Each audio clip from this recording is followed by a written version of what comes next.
করুন, এই দেখুন আমার চন্দ্রমল্লিকা গাছ রেডি। এত বর্ষার মধ্যেও দেখতে পাচ্ছেন গাছ সব তৈরি হয়ে গেছে এবং এখন কুঁড়ি আসার মুখে দেখতে পাচ্ছেন।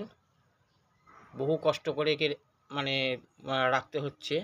আর এই যে দেখুন 10খানা বাই কালারের চন্দ্রমুখী ফুলের গাছ। এগুলো আমার ফেসবুকের বন্ধু, নাম বলছি না, বর্ধমানে বাড়ি, উনি নিতে এসছেন, ওনাকে দিয়ে দিচ্ছি। এই দেখুন 10খানা বাই কালার সবাই দেখুন, ভালো করে লক্ষ্য করুন। এই দেখুন 10খানা গাছ, সব কটাই কিন্তু বাই কালার। বন্ধু, আমার ফেসবুকের বন্ধু, উনি অনেক দিন ধরে আমাকে অনুরোধ করছিলেন যে আমাকে দিন। আজকে এসেছেন, ওনাকে আমি দিয়ে দিচ্ছি। যাক, আপনাদেরও যদি দরকার হয় আসতে পারেন, আমি যত সম্ভব চেষ্টা করব। এই দেখুন আমার গাছ দেখতে পাচ্ছেন, এগুলো সব আমার গাছ। জায়গার এই পর্যন্ত, সবাই ভালো থাকবেন এই কামনা করি।